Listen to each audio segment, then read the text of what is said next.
originally the album was going to be called Language of Flowers, but then I got engaged and I thought, wow, I love Laced. Not the fact that Lace is a heartbreak song, but I love what the fabric stands for. It's delicate yet resilient. There was so many things about Lace that was like, it's timeless, it's memorable, it's a milestone. There's just so many things for me that I feel like made a lot of sense.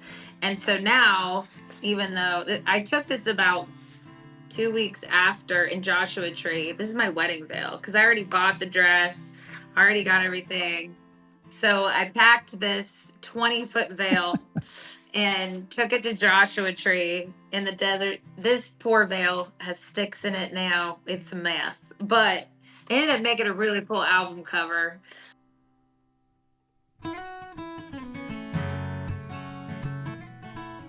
Welcome to Curious Goldfish, a podcast community where music and curiosity come together through interesting conversations with the music makers of our world.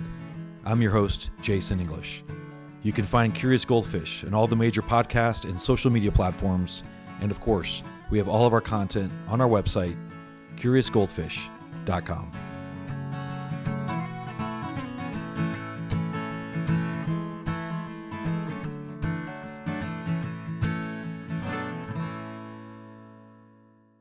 Before we get into things, I have a small favor to ask. If you have just 7 minutes, I want your opinion on two important things in music: streaming and AI. Please visit curiousgoldfish.com and click on the link right on the homepage to share your opinions about these two important items impacting the music industry today. The survey is for music fans, artists, or professionals in the industry. Every survey taken helps shape the outcomes. Each person who participates will receive a complimentary copy of the summary of findings when the results are analyzed. Again, head to curiousgoldfish.com today. Thank you. Now, on to this fantastic interview. Morgan Myles, if nothing else, is a survivor. She survived Nashville for more than 2 decades. She survived a deep run on The Voice a few years ago, and she survived the most recent ice storm in Nashville, relatively unscathed. But her true resilience showed itself on the heels of a breakup less than a year ago, which ended up being a large part of the inspiration of her latest album, Laced. Imagine having your wedding veil ready and a whole life planned out, only for the whole thing to come apart.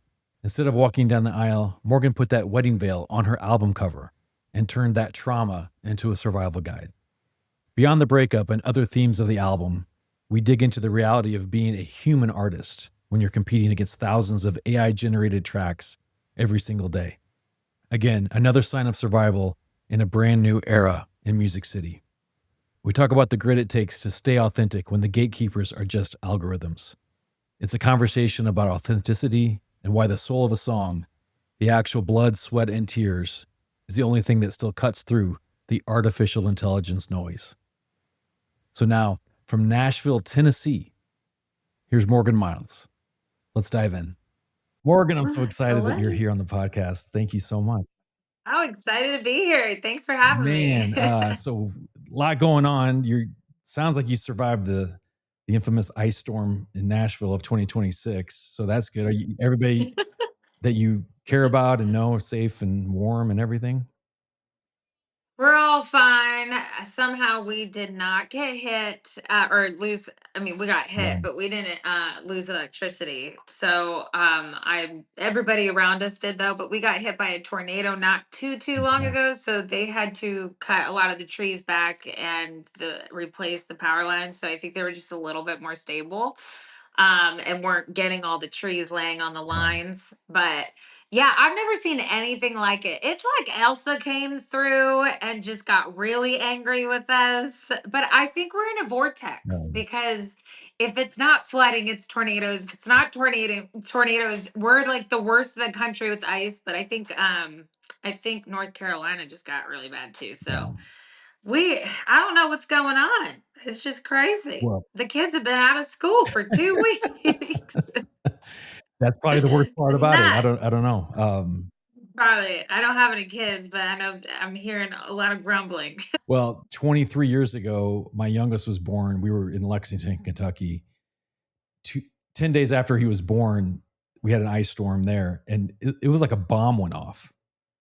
Just trees, trees down, Yeah, lines I've down. never Yeah, seen it's anything people like people are it. like, oh, it's just ice. Yeah, It's like no, it causes so much damage. So, well, it really does. It's beautiful, no, it but is beautiful. Yeah, it's it's very damaging, yeah. yeah. Well, so that just happened, and when we're recording this, we're here in early February, just on the doorstep of Laced, your new album. So Yes, congratulations on that. this There you thing, go. this Oh, thing. looks good, looks good. Yes, finally, February 13th. Happens to fall on Galentine's Day. What do you know? I'm like, that's weird, but very appropriate. So thank Yeah. God.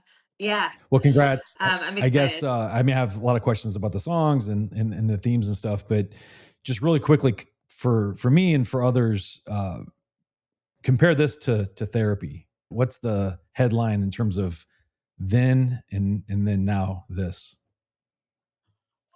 Well, in a lot of ways, like I've always been a soul country artist. Like I was raised on Bonnie Raitt, Carole King, you name it. So it's always been straight from like that soul level, that visceral soul level. It's like gutting. So for me, therapy, I dropped it in January 2020, not knowing that what was about to hit, the pandemic and everything. And for me, that album was just such a crazy healing thing that I wrote about losing my cousin and a lot of the ups and downs of that. But it's just there's a lot of faith and perseverance in that album. And again, that was 2020. And then look at everything that's happened since then. I was going through a really hard manager situation, then a bad Mm, booking agent situation, then the pandemic hit, then I went to The Voice, and that was a very good thing that I actually did that. And then I got signed to a label. Then I released a live album to kind of put a lot of time into this album. So this has been 2 years in the making. The the chronological craziness of this album is I wrote 80 songs in 5 months. What's really weird is just everything that hit my life. Like, we were supposed to release this last fall, but so much in my personal life was happening that I just didn't want to drop it with being so overwhelmed. I was so overwhelmed on so many levels. I tour constantly and we're constantly in promotion, but when you I mean, canceling my wedding and buying a house with my ex-fiance, moving in 1 month later, breaking off everything, and then having to sell the house while being on tour, it just my whole world, it was about this time last year all that started happening. Like, we were in escrow and then everything ended by like April. So, and I just didn't wow. stop. I mean, I moved everything in there, had to move it back out. I mean, it was just such a craziness because I was only home for 1 or 2 days at a time and just trying to like navigate what the heck was going on. And it's just a lot of emotional crap that you're just like, I don't know. I was you're dealing with a whole other person that you never thought you like that you would be in that situation with, and while being all over all over the Right. states. And so I finally had time, like this month I just got back from Chile playing in South America, and that was really really incredible. Now it's just like I'm in a really great place to really push this album, to talk about it as openly as I can. Some things I think are better left unsaid, of that don't need to be repeated, but he knows what he did and said. And it's like at this point, this is a moment and a chapter in my life, and it went from love. There's a lot of love songs on this to complete Yeah. heartbreak, into the healing mode, and then into resilience and perseverance and faith. I mean, that's life. I think I've had to just sit there and say, it's not about the destination. As cliche as it is, it's about the journey. And my life, it's taken so many turns, but you gotta keep getting back on the horse and Yeah. writing it out, because That's why God gave me this gift. I don't think any other reason why I would keep going. Okay. Well, But that's laced. that's great. So we're done. No, there's you mentioned so many things, so I'm going to try to kind of come back to a couple of the things. So Just cut me off, no, I let Jason. Don't no, keep you're like, no. This is all about like you. People want to hear you, not me. But so do let me they? take a step back. So walk me through the 80 songs down to I don't is it 10 or 12 or whatever the number is on the album. How hard is that? Well, so my producer Ross Hogarth, he's incredible. He's won several Grammys, and but he's tough, but he was so passionate about my project. He actually became the A&R with my label head, and he was once, I wasn't turning anything in that I wouldn't want to have on the record kind of thing because we did a lot of rewrites. To the point I said to Ross, I go, "Listen, I got nothing left to say, so you're just going to have to tell me what I'm missing here." And he goes, "Oh, good. I was waiting for that. You got 2 records here." I'm like, "Are you kidding me?"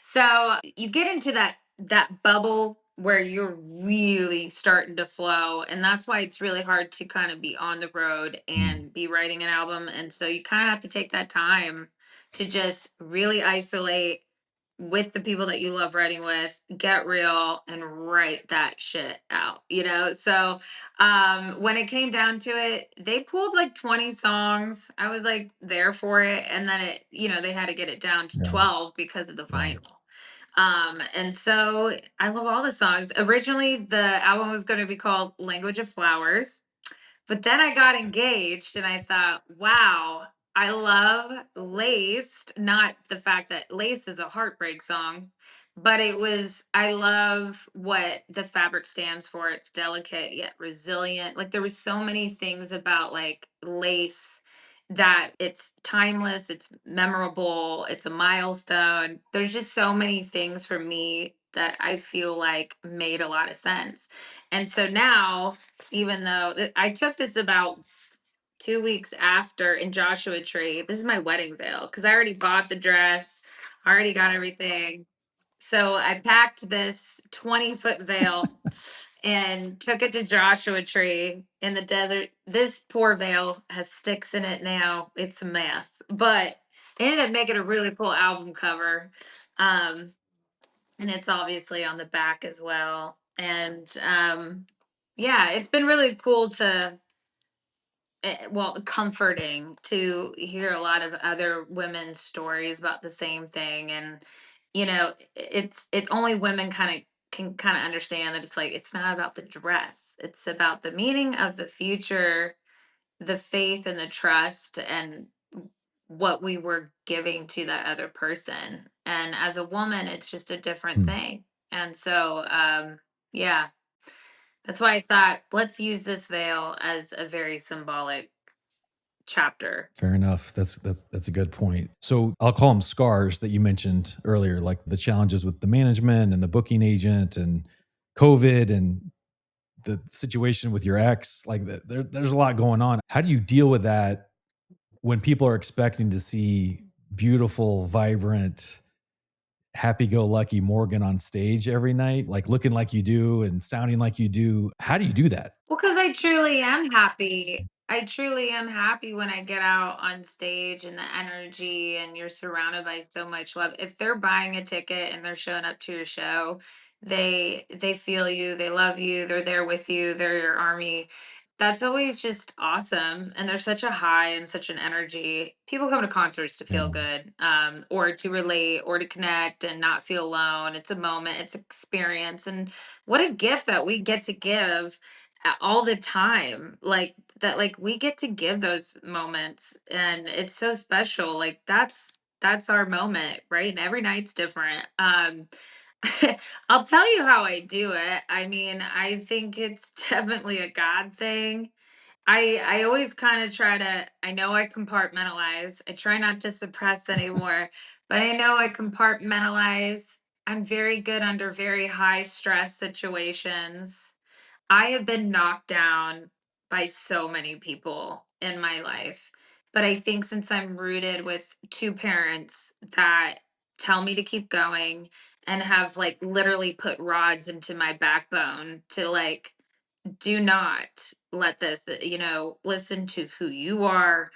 These people all have issues within themselves. And the more and more as you grow and you study things and you go, oh my God, this says, I would never say that to anybody, or I would never do these things. And it's like, it's because they've got something really dark going on. And then I go, I'm just glad it's not Yeah. me, Yeah. you know? And I don't care about those people. Like I care about the people that need to hear these songs, need to feel something. It's that's what's important. But there's going to be that type of situation and energy and negative people and toxic people everywhere you go. One thing that I absolutely hate about like more modern wise is like the social media aspect, because it's like half of the people that are on your social media, it's like I don't even think they listen to country music. They're just ready to like troll you up, and you're just like, who are you? Like block, block, block. And I hate that for like just our world. It's just and you can see what it's done. It's look how it's matriculated into so much Right. hatred. So that's the only part about music. I'm like, can we go back to radio? Can we go back to vinyl and radio? Let's just go back to that. I grew up in the wrong era for sure. For sure. But I'm hanging in there. I'm trying to post my little butt away. And the thing is, you can't have anybody else do it. You try, but you just can't, because people are like, that's not her posting. And you're like, oh, I just want my life back. But Well, so on that point, right, radio, vinyl, and things like that. Again, I talked to a lot of people, and they're like merchandising. They're like t-shirt salespeople now, and sticker salespeople now, and content creators, and instead of like songwriters and singers.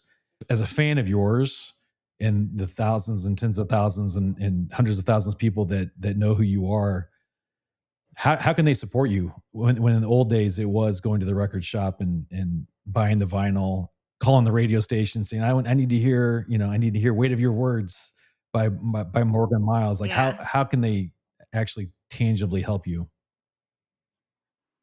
I mean, obviously engaging on any level. Like when the like as far as please follow me, it's Morgan Myles Live and come to shows, all that good stuff. The one thing with streaming, I will say that we're really just kind of understanding is like the algorithms are the gatekeepers. So like if people skip the song, like if you input Morgan Myles laced, that tells the algorithm that you were literally seeking out Morgan Myles versus passive listening, which is like Mm, playlists. So the more people go in or like share, add it to your playlist, whatever streaming service you like, platform, but you actually input Morgan Myles and you listen to the whole song, it's like, whoa, to the algorithm. So it's no longer those days of like you had people you can take it both ways, but with so much saturation happening with 50,000 songs a day by AI, not even real artists being released, and they're making these songs, and I'm not trying to like be woe is me, but like this is a little woe is me, but it's like we as artists spend so much time trying to make a record. It's so expensive yeah. still, and it just from all the marketing and the pictures taking and all the content and videos and everything, to have literally AI generated things happen in minutes and with no cost. I think it's $30 a month for the full service of Suno or something. So it just, I don't think it's going to like, I think it'll hit its ceiling. I really believe people connect to the person that's singing the Right. song. I would hope it's the soul thing. Imperfection is beautiful. Yeah, that's how we can fight, is when you actually put in the artist name and what song you want to hear, actually listen to it the full way through. That's telling the system a ton, because these poor people that work at Spotify or Apple, Their ears are so numb. I've met with them. Like they're just Yeah. overloaded. They have to listen to energy playlists or healing playlists, like vibes play. They are their poor ears. And it sucks because like those people used to be like, here's my talent. This is what I bring to the table. This song the world needs to hear. And same with DJs. So I'm telling you, there's gotta be a resurgence of like the grassroots. I want to bring back like country radio where you went to the small towns and you did the radio tours and you because they are the best towns, they are the best fans, and that is country music. And those DJs knew their crowd the best and they would Yeah. pick the songs based on their region. And I just think that's so important because of being a touring artist around the US, it is so different everywhere we go. So it's just like, yeah, what fits in Texas definitely doesn't fit in Sure. Maine or Utah or LA versus New York City. It's just a different vibe. Well, so small plug, but I'm undertaking this sort of endeavor to do a benchmark of the state of music in the era of or the age of AI and streaming. And so I started it a couple weeks ago, and I'm it's for fans, it's for artists like you, and it's for people that are in the industry. And I ask about streaming and pros and cons and all that. Then I also ask about AI, right? And it's interesting because I assume that especially artists would be like, oh my gosh, kill me before I actually start to use that or investigate it or whatever. And actually some of the respondents have come in and said, listen, it's inevitable. And they kind of compare it to 20, 30 years ago when you use the technology to enhance the song. And there in some people, not everybody, are saying is it's going to be inevitable, I guess. Are you So you're so authentic, right? That's what makes you you.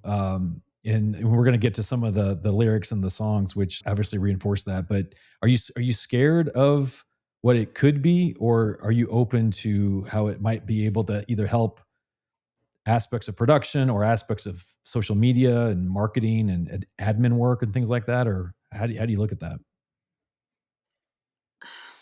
I mean, I guess I'm old school because I was raised in a 10-year town and I've been here for 20 and I there's just such a difference of what authenticity means to me. You don't release a song unless it's if you wrote 1,000, like when you first get here off the bus kind of thing. I feel bad for all the people that are losing jobs left and right, from the songwriters to like all the money that used to be able to have this vibrant music industry that was so creative, especially in Nashville.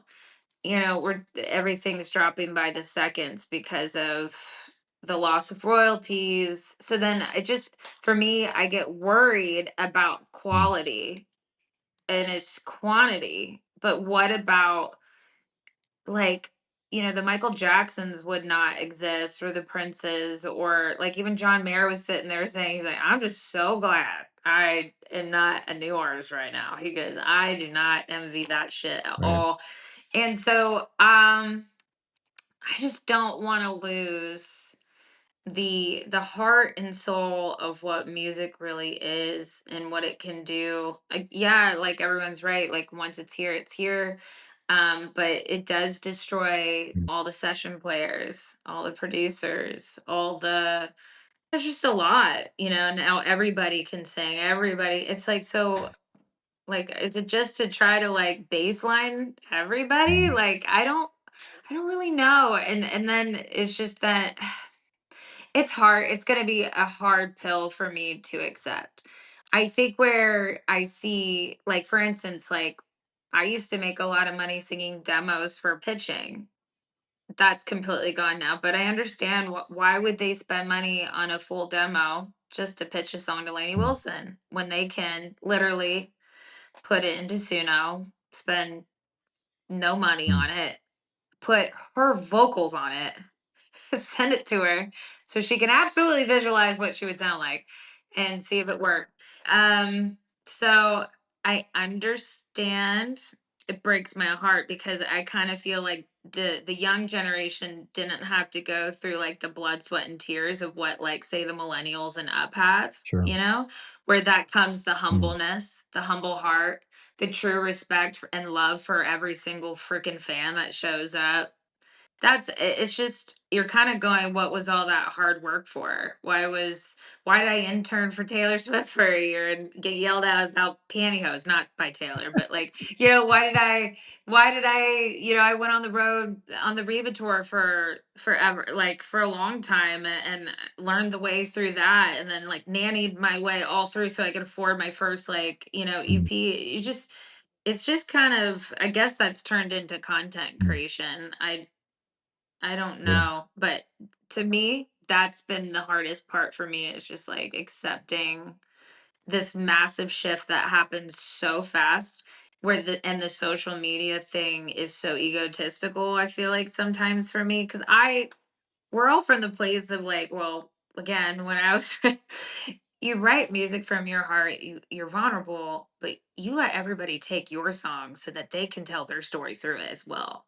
And that's Mm, how this I'm just a mm. vessel. And here's my experience where everything social media wise is just like now we got to spell out what every song is about. Like 5 years ago I wouldn't have had to sit there and say I broke up with my fiance. Yeah, I'm like, I don't even want to like where I'm at. I'm like, I don't even want to ever talk about him sure. again. Like, but now I have to. It's like, great. Well, I do think Great. if, as a fan, like, we also wanna know sort of the backstory a little bit, I do agree, like, what makes great art is it can be applied to different circumstances and situations. I could hear something and apply it to my own world versus somebody else, right? So I think there's definitely an element to that, but I also like I want to if I love you and love your music, I want to hear all the bits and pieces of it. But all right, And we used to yeah, do that, but we didn't have to sit there and like act it out in a sure. video and be Yeah, yeah. like, hey, if you were dating a narcissist, I wrote this song about a narcissist. Like, you're just like, this is so Yeah. cringy. All right. Well, But that's the world we're so in. thanks for sharing. So let's talk about some of the songs. So I'm just going to throw out and tell me if I'm tracking in terms of you talked about this versus therapy, which is the album a few years ago. This one to me, it's like the highs of passion and the lows of despair, right? So like you talked about a roller coaster. That those are the notes I wrote down. Like in Fault Lines, which is one of the songs, it's the intoxicating, dangerous nature of attraction because you compare the person to the San Andreas Fault, which is great. In Laced, even though Laced is sort of the wardrobe bit, you can also make a drug comparison. I think it's like love is explicitly compared to Yeah. a drug addiction, so that's awesome. In Weight of Your Words, it's gaslighting, and then you're in another interview. I loved what you said about words mattering. You know, and I want to ask you about that They as it do. relates to like songwriting, because the words have to matter in the song, but also like in a relationship, right? Which I think it was the inspiration for that. So anyway, but ultimately, there's a little bit of a journey to acceptance. So there's a lot of stuff that you're dealing with, but ultimately there is hope. I guess is did I miss anything, or is that pretty accurate? Oh, very accurate. Very accurate.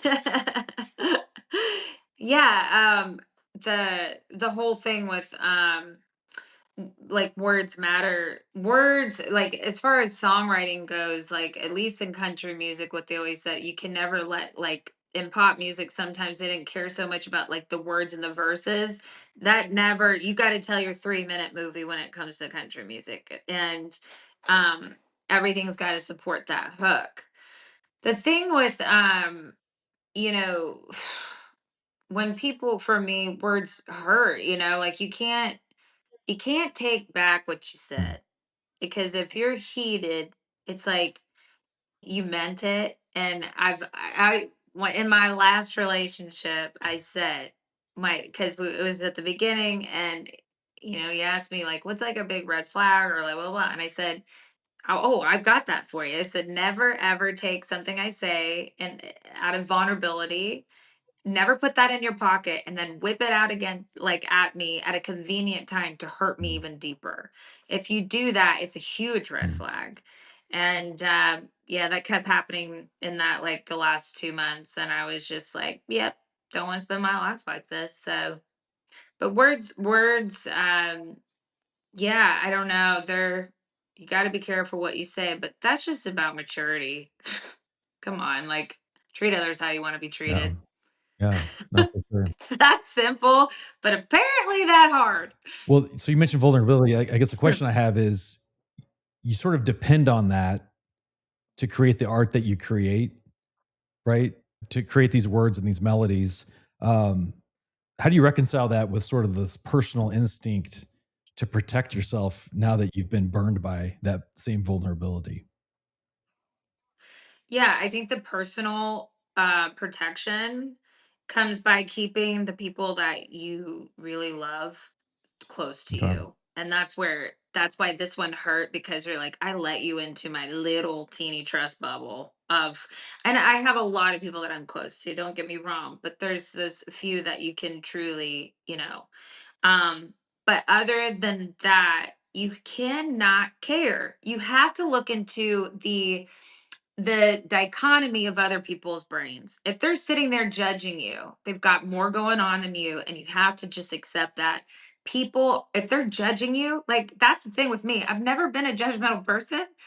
Now I used to get hurt by what they say, and of course, there's somebody now and then that'll say something, and you're like, okay, but then you sit back and you're like, or go to their profile and you're like, no pictures, no followers, or it's like cats. And the one thing that sometimes just bothers me is like when it's other Mm, women, because I'm like, gosh, we're trying to push a movement yeah, here of supporting one another, and I'm working on building a community of women in country music that you know it really just sends that home. I don't know why on social media they really do put women up against women. But I also think that's our mm, culture. It always has been. And I think it's just going to take a very, very long time generationally to cut those boundaries down of competition between women. I don't, but I hate that. And they've always made our marketing up against one another. And right. it's like a never ending cycle. So yeah, I think for me, it's just about like you have to be careful about what you focus your energy on and then put that time into you. My New Year's resolution was meditation this year. I'm trying. I still don't think I've meditated properly, but I'm trying. It's probably helping in some aspect. Um, yeah, there's a lot more I need to dive All right. into, but Well, yeah, just out of curiosity, you mentioned a red flag. Do you by chance have an ick? that's an ick. Uh, yeah, like okay, so like I don't like when people judge people. One thing that really icked me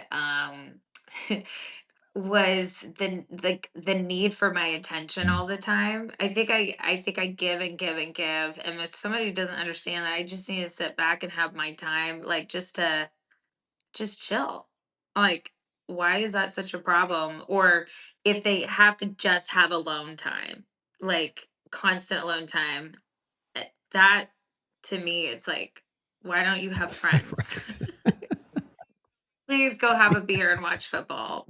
Right. Please, please, All right. with friends. So yeah, friends. Friends. Yeah, exactly. So we talked about words matter, and vulnerability and the gaslighting bit, which is there's a song called The Weight of Your Words. I do want to ask you because you've got 4 songs that were co-written with Gary Nichols. I think it's more than that. I think I counted 4, but I may have missed a couple. But so Gary was one of my Let me first look. guests on this little thing. Yeah, Oh, so really? he's Gary's he's coming, you're right. There, but he sang on the record on like oh, five or perfect. Yeah. six. So he's incredible. And But so did you yes, did you sit down together in Muscle Shoals with him? in And yeah. here, at my house, we just started writing constantly because Ross goes, I don't know. You and Gary are just writing a lot of good shit. So why don't you guys keep trying to make that happen? And it was more winter time, so we had a lot of time to like just so I would go to Shoals a lot right there. He would be back and forth. So we just wrote a ton. And then I begged him to come to California and sing on the record. And he did. And he's coming to my record release party on the Oh, 11th amazing. here. So Well, you talked yeah. about some of the things that you've been through. I won't get into it. I mean, on the podcast that where I interviewed him, and he goes into all his story, which is incredible. I guess he's won a It Grammy. is. He's experienced all the ups and downs that you could in life. I guess what's one takeaway from time spent with someone like that? Like at this point and where you're at as an artist, like what's one takeaway that you're like, okay, that was awesome, and I'll never forget that. Gary is so you talk about authentic. Like he goes into all his struggles and he wears his heart on his sleeve. And the thing with him, it's like he has to have music to save him his soul. And I appreciate that because I feel the same way. But for me, what I always take away when I'm writing with Gary, or even around Gary's like aura, is nothing matters but music. Life could be so much worse. He has gone through so much shit that I just don't think he like every day I think he feels, which he has said, he just feels blessed that he's alive. He's like, I shouldn't Yeah. be alive. And I think when you're living every moment without the fear and like you're very, very grateful of the mercy that God has sent you. And it's like, okay, I can take a lot of just perspective from Mm. him. It's like, oh, woe is me, and like, ugh. And it's like then you hear like everything that Gary has persevered and then but is willing to sit there in his testimony and talk Mm. about it and talk about all the failures that he's had, but all the wins that this Mm. man has had. I mean, this man is so Yeah. talented. I just think it's really just incredible. It's just like you're just sitting there, you're like, I could listen to this all day. It's just wild, you know? No. So no, he's an incredible Yeah. soul. I highly advise you guys hearing him Oh, sing he's before like you gotta hear him sing. He's just well, cool. Thanks for sharing that. So one song I did want to ask you about, it's called "Love Is Lonesome." So on Instagram, you posted recently, when you didn't know you were writing this about the person sleeping next to you, and like, the lyric is "Love is lonesome when the one you've been wanting is always running the other way." Quick story: I was married for 25 years, right? Basically my first love, raised a family, but a lot of great memories, right? In that time frame, and just and then a lot of not so great memories, But I remember being at one point in the relationship where it's just so crazy how you'd be laying in bed, as an example, and you're 2 feet from this other person, and you've never felt as lonely as you do at and that moment. it's so hard to fall And it's so asleep. yeah, There's just like yeah, this energy and it's like the anxiety's very yeah. high and you're like It's just weird you how can you feel it. can feel feelings and experience life and then get to a point where it like that's what you feel like. And so I just when I saw the song title and I heard it and everything, it's like, okay, I can relate. I guess is that not that like what I said is sort of like the exact comparison, but the fact that love is lonesome. I mean, that's a really powerful theme. Yeah, I mean, like the thing with this song is, when Gary and I were writing it, we were talking about just like the fact that like love is something that you can't take for granted. You have to nurture it. You have to have it for yourself before you can give it. It's something that you can't pay for, you can't buy. You got to work on it. It's just and and even if you love so hard, someone can rip it from you and someone can hurt you so deep when you've given everything you've had. It's just that one thing on earth that God gave humans to teach us Mm, everything, I think. And if you think about faith, it all comes down to love, gratitude and love. And it's everything that's laced in finding that love and working on it and discovering it and nurturing it and not taking it for granted. And that's why love can be extremely Mm. lonesome. All right, well said. All right, one more song I want to ask about, which again, the times we live in are just insane for a lot of reasons. I know. But there's a song that you have which I love. It's called "American Sky." If I can read my handwriting, I'm going to just read the lyric and then want to ask you about it. So this is like, again, you'll have to correct me, but it's a beautiful sort of like, let's all appreciate what we have here and, kind of look forward instead of always, kind of biting each other's heels for like the dumbest reasons. But you write, again, I don't know if this was co-written with somebody else, but the great big American sky, she's so high in the deepest blue. It's a boundless view of this American life, and it's no wonder she cries. But hope is in her eyes with every gold sunrise. Very nice. So It doesn't make me want to yeah, cry. no, it's great. Yeah, because it's like, yeah, it's no wonder she cries. I mean, it's like I'm probably older than you, but it's like I've never seen anything like the current state of play, in America. What's your perspective as a woman in music? You grew up, I think you were born back east, now you're in Nashville. And I think in Nashville, it's like you've got a little bit of all the cultures and all the political affiliations and everything. It was really cool that you came out with something like that, like today in 2026. Well, and I wrote it 2 years ago, and it was definitely a rewrite because it took me a very long time to make sure that I was only stepping on issues that are bipartisan, that I feel are Mm, bipartisan, to only evoke hope, and that was, you know, um, like the first verse is talking about the toxicity of being on our phones, and the second verse is about we need more regulations on the foods that are we're putting in our bodies and all the chemicals. I think we can all agree on those two things. And then the other one was I'm very much I stand for the military and how we really have to stand and help people with the mm, VA, help our soldiers. I mean, there's so much mental illness and how they don't get a lot of credit for our mm, freedom. And I will stand with that any day of the week. And so it was just like but it was like saying how they use the soldiers, mm, the veterans in a way that both sides mm, do. That we need to support them more. And then also just like I always find it really crazy that why do we not have like finance classes in high school and stuff? It's like you say you need this, you say you need that, and then it's like run up these credit cards and then like our economies and like what about our jobs, stuff. So it was more about if you listen to the song, like even the bridge, new name of a hurricane, babies dying at school, you pass out pills for the pain, hearing hate on the news, but there's a blanket of blue just above the clouds. When it's all fallen, she's still watching out.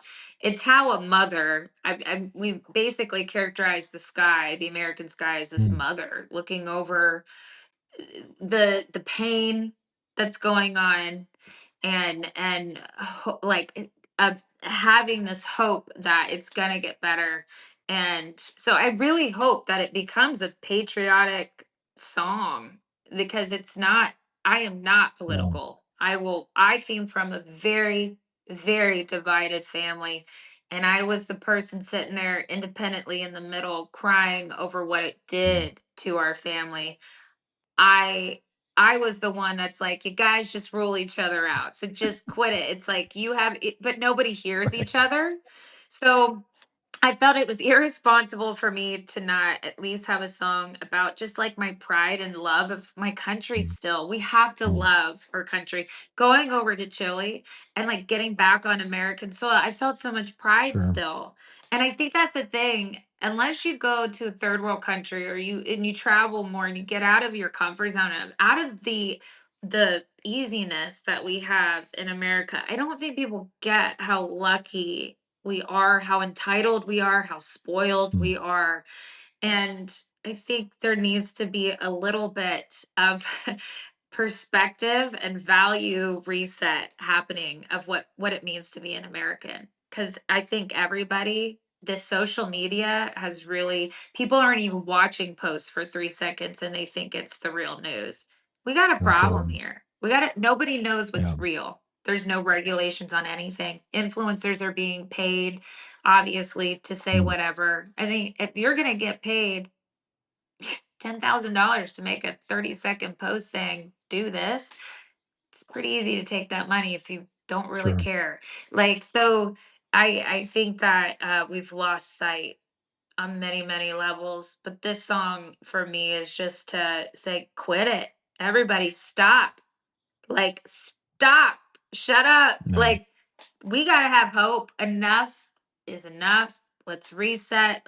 Let's we hear you. Everybody know, but nobody's hearing each other. And so, but I do think a lot of us are like, I hope like me, that we're kind of, it's not that we stay quiet, but we're retaining everything, we're listening, we're hearing. But I think we're all just like, if we go down that sinkhole, who's gonna keep us, who's gonna keep half of this country no, totally. alive? We gotta believe that this is gonna Yeah. get better. It will. It All will. right. Well It done will. on that one. All right. So, question. You know, you mentioned 20 years in the 10-year town. You've got a couple albums out now, a live album, the terrific run on The Voice. I guess, where do you think you are as an artist today, and where do you want to be? Where I don't know. Where do I want to be? I definitely have a lot of more expectations for myself, but honestly, I want to play great music, keep writing great songs, keep building, a great fan base so that we keep doing this the rest of our lives. There's nothing more spectacular, like amazing than like writing good music, making an album, touring it, having a room filled with people, playing with great musicians. It's just such a beautiful thing. And it's a lot of work, but it's all worth it in the end. But I've like, I never thought that I would ever achieve some of the things that I've achieved, and if now I feel like I've come too far, and this is my life. That's You cool. know, the Opry accepted me. It's time to keep going. Well, who else accepted you? Was, the Voice and that whole experience? And you've done plenty of interviews about that. What's interesting though is I've interviewed Jackie Rohr, who was on The Voice, maybe right before you were, or maybe right after you. And then I've interviewed some people that were on American Idol, and I think the feedback that I've heard you tell others is like your experience there was really positive and incredible. Again, I'm not going to get into this Idol versus The Voice thing, but you talk about feedback in complete polar opposites. So I guess looking back on that experience, I think that was a very clear pivot for you in a fork in the road that's sort of propelled you forward. Do you have any regrets about doing that? I think I think it comes down to the artist. Some people like, I think some people have these expectations, and you can literally see the glass half full or the glass half Mm, empty. I think if you're going to go on a platform like that, you got to know why, and you can't expect the TV yeah, show to do whatever afterwards, because they're just there to make a good television show, and they're there for ratings. And beyond that, the grand prize, it's on to the record deal. That's why no one wants to win the record deal, because it's a whole different thing. You want cheerleaders at your record deal, not people that are sure. forced to just kind of get you through the system. So I think that's where they get upset, or maybe like a situation happens or whatever, but it's like, you kind of know what you're going into. Use it to get the exposure. For me, the show was really good to me, but I think I knew what I was walking into. I turned down the audition like 9 years in a row. And then I was just like, screw it. It's 2021. The world. Let me just like, what have I got to lose? So, getting on the show, I just, it was, I got a lot Mm, from it, and I was able to tell my story during a time where social media, like, and still now, social media is so oversaturated. Now you got all the AI stuff. Just remember, The Voice and American Idol, they're like one of the two top most viewed shows on both yeah, primetime television. Still extremely extremely hard to get on those Yeah. shows. So you're getting millions of dollars of advertisement for free for being on those shows. So just remember, what do you want to get out there? What's your why? And be appreciative for getting that far, because there's thousands of people that audition every year. So if you even get Mm, on it, that's a huge yeah. moment. That's great. All right. So this little podcast I started a couple years ago after I turned 50. And I did it because I can't sing and I don't play an instrument.